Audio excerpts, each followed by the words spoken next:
तत्पते व्रतं चरिष्यामि तच्छकेयं तन्मे राध्यताम्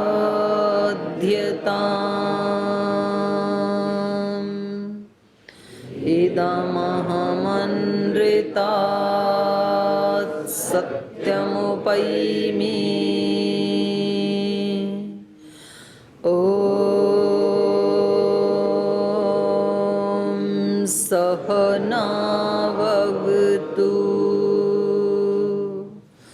सहनौ भुनक्तु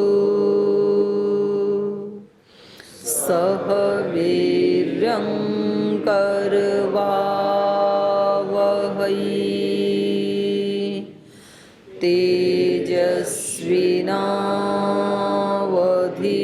तेजस्विनावधीतमस्तु मा विद्विषावहै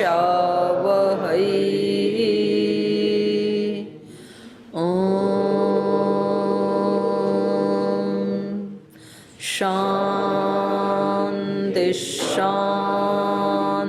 शांति।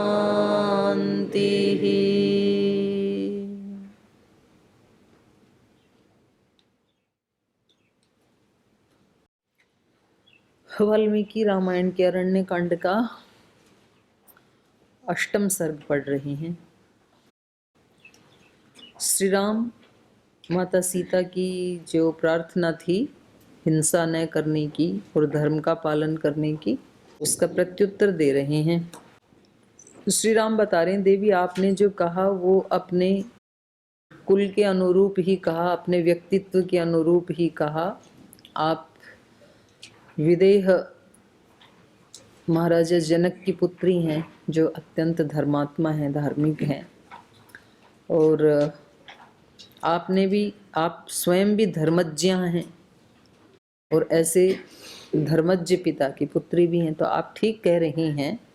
लेकिन मैंने भी ये धनुष किसी की हिंसा के लिए नहीं उठा रखा, बल्कि धर्म का पालन करने के लिए उठा रखा है।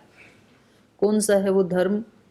किसी क्षत्रिय के रहते हुए उसके आजू बाजू में कोई आर्त स्वर नहीं उठना चाहिए। तो ये एक बड़ी बात कही है श्री राम ने हम सब के लिए। जैसे किसी घर में बड़े बुजुर्ग हैं तो वहाँ छोटों की आंखों में आंसू नहीं आने चाहिए, तब माना जाएगा कि वो बड़े हैं। अब्दुल कलाम जी बोलते थे ना, सपने वो नहीं होते जो सोने के बाद देखे जाते हैं, सपने वो होते हैं जो सोने ही नहीं देते। अपने वो नहीं होते जो रोने के बाद, दुखी होने के बाद पास में आते हैं। अपने वो होते हैं जो रोने ही नहीं देते। तो श्री राम कह रहे हैं, क्षत्रियों के हाथ में जब तक धनुष है तो तब तक किसी दुखी के करुण पुकार उठ नहीं सकती है, इसलिए हम धनुष धारण करके रहते हैं। अब भाई उनको नहीं पता है तो अनजाने में तो ऋषि परेशान हो ही रहे थे। तो जब हम अपने बड़ों को कुछ नहीं बताएंगे, परेशान होते रहेंगे, तो फिर तो हमारा दोष माना जाएगा। और बताने के बाद यदि उनकी रक्षा ना करें तो फिर बड़े का दोष माना जाएगा। तो ये चाहे कोई किसी संस्थान में है, संगठन में है, घर परिवार में है, जो किसी जिम्मेदारी में है, जो बड़े दायित्व के ऊपर हैं, उनको श्री राम की तरह से ऐसी मानसिकता बना के रखनी चाहिए कि मेरे होते हुए किसी को कष्ट नहीं हो सकता है। और सन्यासी के होते हुए तो धरती कोई कष्ट नहीं हो सकता है, क्योंकि सन्यासी का तो वसुधैव कुटुंबकम। तो इसलिए पूज्य गुरुदेव लगे हैं कि जब मैं यहाँ हूँ योग धर्म का निर्वहन करने वाला, तो मेरे रहते हुए धरती पे कोई रोग नहीं रह सकता। अभी ना ही मानेंगे वो तो फिर देखो उनकी गलती मानी जाएगी। योग का अनुष्ठान ही नहीं करते हैं, गुरु के पास आते ही नहीं हैं, लेकिन ये सामर्थ्य तो है। ये सामर्थ्य महाराज जी के अंदर है और वो ऐसा अनाउंस करते भी हैं और वो उनको डिजर्व भी करता है कि हमारे रहते हुए इस धरती के ऊपर कोई रोगी नहीं रह सकता है। तो ये एक बड़ी बात है। तो ऐसा भाव भी होना चाहिए भाई, जो जिस दायित्व पे है, किसी को संगठन में सेवा दी है, किसी को वेलनेस में सेवा में लगाया है, किसी को आचार्य कुलम में, किसी को विश्वविद्यालय में, किसी को अपने संन्यास आश्रम में, जो जिस दायित्व पे है और उसके अंडर में जितने भाई बहन हैं, तो उनको ऐसी मानसिकता बना के रखनी चाहिए जैसे श्री राम उत्तर दे रहे हैं। तो खैर ये तो इनका तो पूरा उपदेश हम सुनेंगे आज, और क्या बताएंगे ये। उससे पहले आपका कोई प्रश्न हो तो पहले पूछ सकते हैं। किसी का? आपका है, बोलिए। दीदी जी, ये कल अंतिम सर्ग के अंतिम श्लोक में जो मातृ स्वभाव में किस स्वभाव की चर्चा की गई, इसमें जैसे बोलिए। वो तो अपने आप के लिए ही कह रही हैं। स्त्री चापलात, चापलात का अर्थ यहाँ आप केवल चंचलता नहीं लेना, क्योंकि सीता माता चंचल नहीं है। हाँ, तो चंचलता नहीं कहा जाएगा यहाँ पे, मतलब उनका थोड़ा करुण हृदय होता है ना, तो कोई बात वो संवेदनशील ज्यादा होती हैं, ये है बात। जल्दी से कोई इफेक्ट पड़ता है उनके ऊपर, अच्छा भी और बुरा भी, दोनों। जैसे कोई बहन भोग के मार्ग में बहक जाती है, कोई भाई उसको ऐसे सपने दिखा दे, मैं हूं ना तेरी रक्षा करने वाला, मैं तुझे बहुत सुखी रखूंगा, या और कुछ ऐसी बातें बोल दे, तो वो तुरंत बहक जाती है बेचारी। और योग के मार्ग में उसको कहें आप योग का अनुष्ठान करो, योग की सेवा करो, आपके पुण्य बढ़ेंगे, यही आपकी राष्ट्र भक्ति है, यही गुरु भक्ति है, यही ईश्वर भक्ति है, यही ऋषियों की भक्ति है, तो वो तुरंत लग जाती हैं सेवा में। इसलिए हमारे संगठन में भाइयों से ज़्यादा बहनें सेवा करती हैं, तो उनका स्वभाव संवेदनशील ज़्यादा होता है अपेक्षाकृत। तो इसलिए यहाँ माता ने कहा है कि मैंने तो ये अपनी जो मातृशक्ति का स्वाभाविक संवेदनशीलता होती है, ज़्यादा होती है संवेदनशीलता। दुखी भी जल्दी होती हैं और प्रसन्न भी जल्दी हो जाती हैं, मतलब नाराज भी जल्दी होती हैं और फिर समझाए तो समझ भी जल्दी जाती हैं। तो कुछ तो भाई अपवाद होते हैं, कुछ तो बहनें भी अपवाद होती हैं, समझाने से भी नहीं समझती। कुछ भाई भी ऐसे अपवाद होते हैं, एक बार बताई तो मान लेते हैं, लेकिन बाहुल्य की दृष्टि से देखें तो भाइयों को समझाने में हाँ भर लेंगे, लेकिन करेंगे नहीं वैसा। आपके लिए नहीं कह रही हूँ, आप तो अच्छे ही वाले हो। संगठन में उनको कहेंगे योग कक्षाएं लगाओ, योग शिविर लगाओ, तो वो हाँ तो भर लेते हैं, लगाते नहीं है, पर उतने नहीं लगाते हैं जितना लगाना चाहिए। जी, और बोलो। और क्वेश्चन था एक कि जैसे पेड़ पौधों में आदि में जैसे अलग अलग प्रकार के पेड़ पौधे होते हैं, किसी की जड़ सहित लगाएंगे तब लगता है, किसी की डाली लगाते हैं तब लगता है, किसी के पत्ते लगाने से भी लग जाता है। तो उसमें चेतनता का क्या आधार, मतलब अलग अलग चेतन है? जैसे अलग अलग चेतन तो है ही। जैसे पत्थर चट्टी का पेड़ होता है, पौधा होता है, उसके पत्ते भी लग जाता है, तो उसके पत्तों पत्तों में चेतन है। जैसे कला बता रहे थे अनुसेयी आत्मा, जैसे वेदांत में है, तो वो अनुसेयी आत्मा उसके पत्ते पत्ते में विद्यमान है। ये तो विचित्र सृष्टि है भगवान की, ये कहा जाएगा ना। उसमें नासदीय सूक्त में एक मंत्र आता है ना, किमा किमा आवरीह कुहकस्य, मंत्र बोलना, न सदासीन सदा आसीत नासीत रजो न व्योमा परो यत्, किमासीत कुहकस्य शर्मन् नम्भ कुत इयम विसृष्टि, एक ये शब्द आता है वहां पर, पूरा मंत्र मेरे को ध्यान नहीं आ रहा। कुत इयम विसृष्टि, विसृष्टि का मतलब है विविध प्रकार की सृष्टि। इयम विसृष्टि कुतः, कहाँ से पैदा हुई है विविध प्रकार की सृष्टि। तो विविध प्रकार में ये आ जाएगा। किसी की तो जड़ लगती है, किसी के पत्ते लग जाते हैं, किसी की कलम लगती है, किसी का बीज लगता है। तो वैविध्य है ये तो सृष्टि का। और बोलो। इसी के आधार पे जैसे एक पाश्चात्य विद्वान या दार्शनिक हैं लाइबनिज, वो चेतनता को 5 प्रकार से बांटते हैं कि एक तो सर्वश्रेष्ठ तो पूर्ण ईश्वर है जो पूर्ण चेतन है। एक नीचे से नीचे जड़ तत्वों को लेते हैं, वो पत्थर पहाड़ आदि उनमें अचेतन बताते हैं, लेकिन उसको भी जड़ रूप में नहीं देते, बोले उसमें भी सूक्ष्म रूप में सुप्त रूप ये में तो ठीक चेतन है। हाँ, ये तो ठीक, ये सही है। क्योंकि पत्थर में भी ये तो सही है, उसकी चेतना हमारी जैसे चेतना तो नहीं है उदार अवस्था में। तो जैसे योग दर्शन में क्लेशों की 4 अवस्थाएं बताई हैं, प्रसुप्त तनु विच्छिन्न उदाहरणाम, ऐसे बोला ना वहां पर। याद आ रहा है? कुछ रिस्पॉन्स तो दो। हाँ हूँ। तो आप ये समझ लो, पत्थर में प्रसुप्त अवस्था में है चेतना, और हम मनुष्यों में तो उदार अवस्था में है, और कहीं कहीं विच्छिन्न अवस्था में होती है, कहीं कहीं तनु अवस्था में होती है, हल्का हल्का। लेकिन है तो सब जगह। पत्थर भी बढ़ते हैं, लेकिन उनको तो लाखों वर्ष लग जाएंगे थोड़ा सा बढ़ने में, और मनुष्य की तरह थोड़ी 4-5 साल में आपकी तरह इतना लंबा हो जाए। 4-5 में नहीं, मतलब आप भी 20 साल 25 साल में हुए हो। चेतना तो है, इस ये तो मानते ही हैं सब, ठीक है। जैसे उन्होंने चेतन के 5 वाक्य, पूर्ण चेतन, फिर मनुष्यों को किया स्वचेतन, और वनस्पतियों को चेतन देखो, रूप में। दर्शन ये है कि चेतना हर जगह है, कहीं उदार अवस्था में है, कहीं तनु अवस्था में है, कहीं विक्षिप्त अवस्था में है, कहीं प्रसुप्त। अब उसको कोई व्यक्ति अलग अलग शब्द दे रहा है तो देने दो, उसमें क्यों अपने को उलझना। दर्शन एक ही है ना, उनका दर्शन हमारा दर्शन, हमारे दर्शन से उन्होंने सीखा है, ये तो नहीं कहना चाहिए उनका दर्शन। भारत से ही सारी योग विद्या का विस्तार हुआ है, वो भी मानते हैं ये।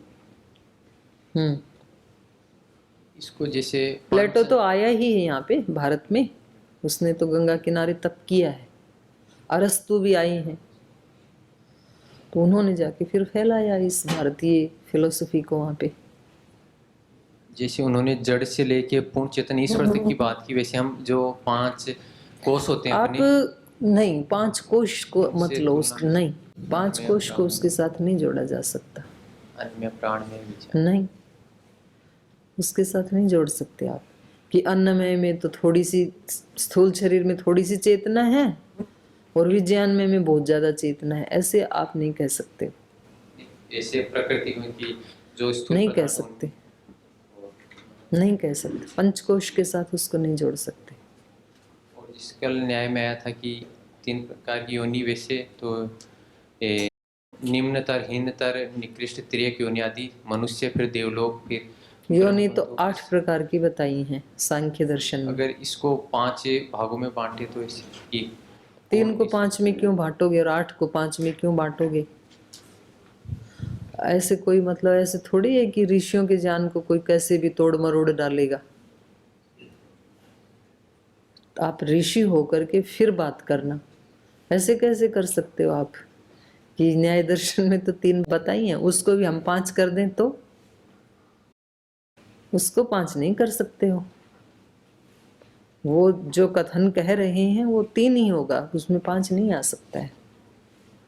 तुलनात्मक दृष्टि से, तुलनात्मक, अगर हाँ उससे तुलना करनी हो तो उस दृष्टि से, ये जैसे उन्होंने न्याय में ईश्वर को नहीं लिया, इन्होंने जिस पूर्ण ईश्वर या भाई ईश्वर को लिया है, कौन कहता है ईश्वर को नहीं लिया? मैंने स्वयं आपको ईश्वर का स्वरूप पढ़ाया है, पढ़ाया है कि नहीं पढ़ाया? न्याय दर्शन बोलो, स्टार्टिंग वहीं से की है ना कि ये ईश्वर का स्वरूप है। तो आप कैसे कह सकते हैं कि न्याय में जैसे ईश्वर को नहीं माना? नहीं, ऐसा नहीं कह रहा वो कि वो योनियों में कल जो आया उसमें ईश्वर को योनि में नहीं लेके केवल 3 भोग योनियों की बात की, मतलब मनुष्य, हीनतर आदि जो दुख होता है जिनको, वहाँ दुख की बात चल रही है, योनियों की बात नहीं चल रही है। कल जो आपने पढ़ा था वहां पर दुख की परीक्षा चल रही है। देखो, कभी भी विषय को ना डाइवर्ट नहीं करना चाहिए, कोई एक छोटा सा टुकड़ा लेके और फिर उसको, मतलब वहां प्रसंग चल रहा है दुख का, और आप उसको किससे जोड़ रहे हो? योनियों से। कितने प्रकार की योनि होती, प्रसंग ही नहीं है वहां पे योनियों का, वहां पर दुख की परीक्षा चल रही है। तो ये बताया कि भाई दुख जो है, नारकीय योनि में जो आत्माएं हैं उनको सबसे ज्यादा उत्कृष्ट दुख मिलता है। तिर्यक योनि में है उनको थोड़ा सा उनसे कम मिलता है, और मनुष्य योनि वालों को हीनतर दुख मिलता है। तो वहां प्रसंग दुख का है अपेक्षाकृत, और उसको मैंने आपको कितना लौकिक उदाहरण दे दे करके बताया था। अब आपका दुख और एक कोई नाली में पैदा हुआ कीड़ा, उसका दुख समान है, बराबर है, कम ज्यादा है? तो वहां वही प्रसंग चल रहा है, उसको डाइवर्ट नहीं करेंगे हम। वहां योनियों की बात नहीं चल रही, वहां दुख की बात चल रही है। तो उसमें तो जो जिसको बहुत ज्यादा कष्ट बताया है, निम्न योनि, नारकीय योनि। अब नारकीय दुख योनि नहीं, नारकीय दुख बोला है, तो नारकीय में कितनी योनियां आ जाएंगी? वो दुख का विभाजन है ना। अब तिर्यक में कितनी योनियां आ जाएंगी? फिर चलिए आगे पूछो। एक क्वेश्चन था कि जैसे गीता में है जैसे योग दर्शन में तो है क्रिया योग, और गीता में है योग सांख्य योग। बोलो तीसरे अध्याय का नाम है और क्रिया योग, और योग दर्शन वाला क्रिया योग, इसमें कुछ समानता या एक ही है मानिए?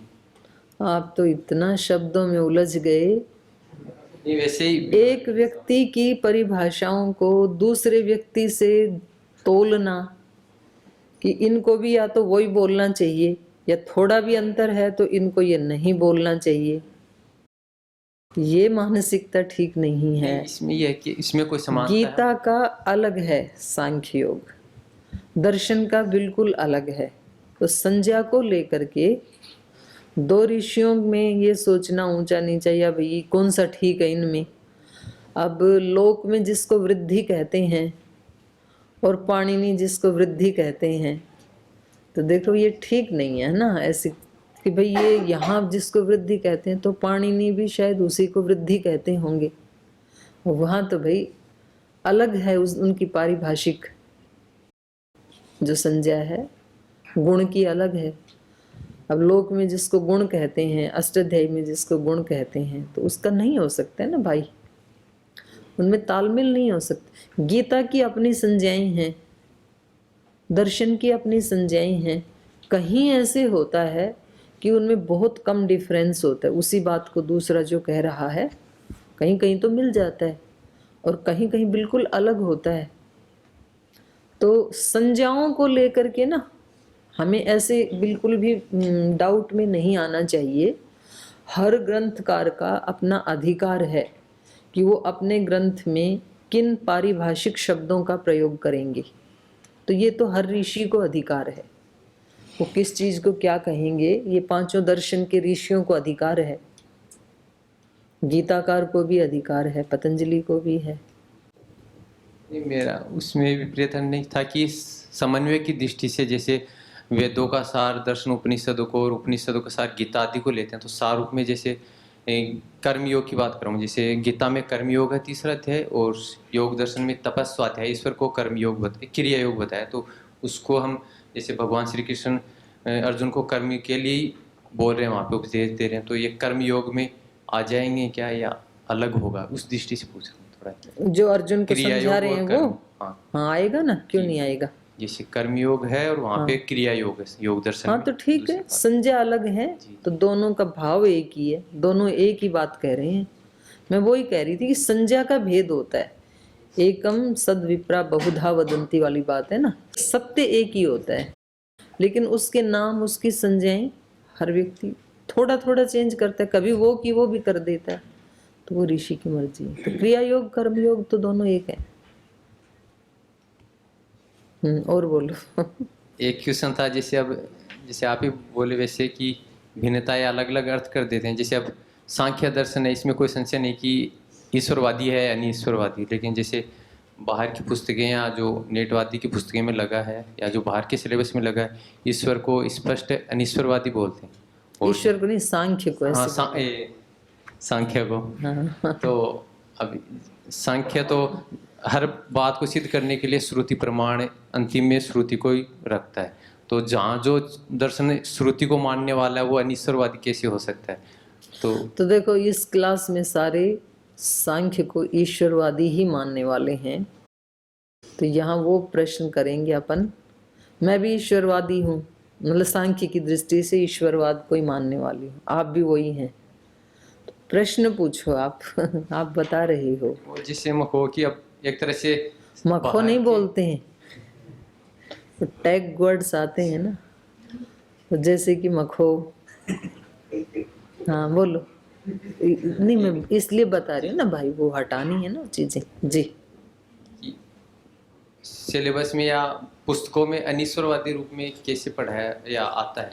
वो ऋषि नहीं है ना, आर्ष ग्रंथ नहीं है जिनकी आप बात कर रहे हो, तो वो कुछ भी समझ सकते हैं। अब सायण ने वेदों को ही गडरियों के गीत कह दिया, तो आप क्या करोगे बताओ?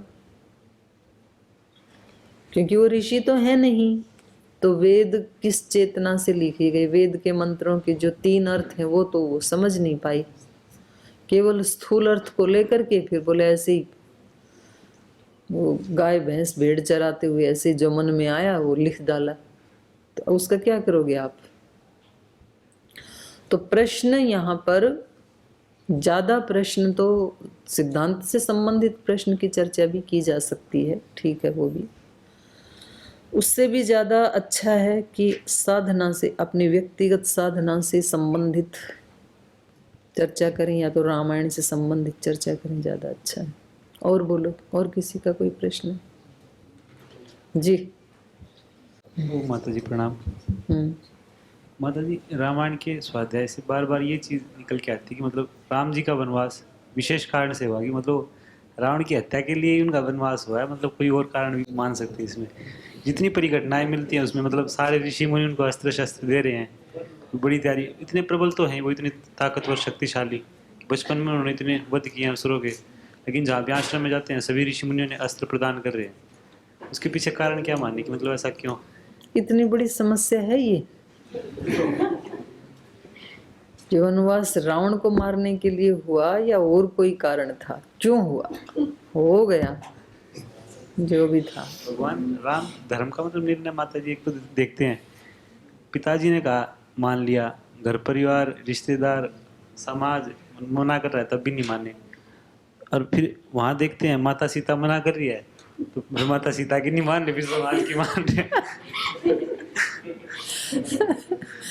बोले धर्म के अवतार हैं, पिताजी की आज्ञा मान ली, बाकी परिवार की बिल्कुल नहीं सुन रही हैं। माँ भी रोक रही है और भाई रोक रहे हैं, तो पता लगता है कि एरोगेंट टाइप के हैं, सुनते नहीं हैं किसी की। यहाँ सीता माँ तक बता रही हैं, उनकी भी नहीं सुनते हैं। तो ऐसा नहीं है। अपने जीवन में कुछ मनुष्यों को सर्वोपरि आदर्श के रूप में रखा जाता है। तो कोई अपनी माँ को, कोई पिता को, कोई गुरु को। अब उनका आदेश पालन करने में अगर कोई नीचे वाला कोई बाधा डालता है तो फिर वो उस व्यक्ति को नहीं सुनना चाहिए। तो श्री राम कुछ मनमाना नहीं कर रहे हैं, वो अपने धर्म और मर्यादा के अनुकूल ही कर रहे हैं। और फिर उन्होंने तो माता जी को समझा दिया कि देखो दशरथ जी मेरे पिता हैं, मुझे पिता की आज्ञा माननी चाहिए। आपके पति हैं, पत्नी को पति की आज्ञा माननी चाहिए, तो आप भी मानो पिताजी की बात। तो ऐसे किसी एक तत्व को सर्वोपरि रखना होता है। आपने अब अध्यात्म को या गुरु तत्व को सर्वोपरि मान लिया, तो आपके माता पिता तो आपको आज्ञा नहीं देंगे सन्यासी बनने की, तो आपने वहां उनकी मानी नहीं, और यहाँ हमारी नहीं मानते हो, तो क्या करेंगे? तो क्या हम आपको ये कहें कि मनमानी करने वाले हो? तो ये है ना, आप यूँ कहोगे कि जी मैं गुरु जी की सब बातें मानता हूँ। वैसे यहाँ जो दूसरे हैं, गुरु जी से छोटे हैं, वो भी गुरु जी के ही प्रतिरूप हैं, तो उनकी बात मानना भी गुरु की बात ही मानना है। पर वहाँ सीता माता दशरथ जी का प्रतिरूप नहीं है कि भाई वो जितना प्रश्रय दशरथ जी के वचन को दे रहे हैं उतना ही सीता माता को भी दे। सम्मान तो पूरा कर रहे हैं, उनको समझा भी रहे हैं, और जरूरी नहीं है कि जो दूसरे लोग कह रहे हैं वो सब के सब धर्म के मर्म को जान रहे हों, क्योंकि दूसरे लोग कह रहे हैं मोह के वशीभूत होकर के, और जो महाराजा दशरथ का वचन है वो है सत्य के पालन के लिए। महाराजा दशरथ भी बहुत दुखी हैं, लेकिन तो भी वो एक बार भी ये नहीं कह रहे हैं कि मैं आपको वचन नहीं दूंगा, जाने की आज्ञा नहीं दूंगा और नहीं जाने दूंगा। महाराजा दशरथ चाहते तो ना देते, वो तो राजा है ना, लेकिन क्योंकि वो धर्म के मर्म को जानते इसलिए धर्म को ऊपर रखा और अपनी भावनाओं को और अपने मोह को, स्वार्थ को, ममता को, उसको सेकेंडरी रखा। मतलब उस ममता का हनन करने में उन्होंने अपने प्राण त्याग दिए, लेकिन धर्म का त्याग नहीं किया। तो आप उस तत्व को देखो। बाकी के लोग जो मना रहे हैं वो किस लिए मना रहे हैं? मोह के कारण, अपने सुख के कारण। लेकिन महाराजा दशरथ ने अपना सुख और मोह को सेकेंडरी रख दिया। उनको तो सबसे प्रिय हैं श्री राम, जितने भी लोग हैं उनमें सबसे प्रिय हैं, इसीलिए तो उन्होंने प्राण छोड़े, बाकी ने तो प्राण नहीं छोड़े। तो अत्यंत प्रीति है ना कि भाई इनके बिना जी ही नहीं सकता हूं मैं, ये अवस्था है महाराजा दशरथ की। तो लेकिन धर्म का पालन करने में वो अपने प्राण दे सकते हैं, पर उसको असत्य सिद्ध नहीं कर सकते। तो भाई ये तो देखो एक एक व्यक्ति की एक एक प्रतिज्ञा, एक एक आन होती है। अब उसमें तो क्वेश्चन तो संसार के लोग सब पे सबका आरोप प्रत्यारोप करते ही हैं। और बोलो। प्रश्न था माता, जैसे पिछले उसमें मतलब सभी सुखों का मूल धर्म है, और यहाँ धार्मिक कार्य से भी मतलब दुख प्राप्ति, जैसे धर्म आप के देखो पालन ना, में- संध्या के मंत्र जब आप बोलते हो जी लास्ट में, और जब प्रणाम करते हो आप, हे ईश्वर दयानिधि भवत कृपया अनेन जप उपासना आदि कर्मणा धर्म अर्थ काम मोक्षाणाम। सीक्वेंस क्या है वहां पे? सबसे पहले धर्म, और धर्म के बाद धर्म से ही अर्थ। तो ये इतने सारे प्रमाण मिलने के बाद तो फिर हमारे को डाउट नहीं होना चाहिए। पहले सबसे ऊपर धर्म, फिर धर्म से धन।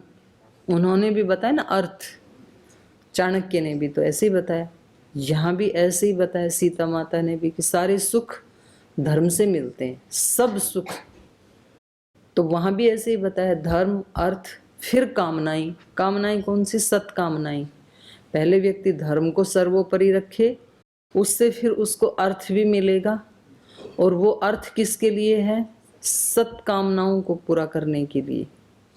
वहाँ पर केवल काम कहा है, तो काम तो ऋषियों का जो है, जो धार्मिक है तो वो उसकी कामनाएं, बुरी कामनाएं तो हो नहीं सकती हैं, दुष्कामनाएं तो नहीं हो सकती, सत्कामनाएं ही हो सकती हैं।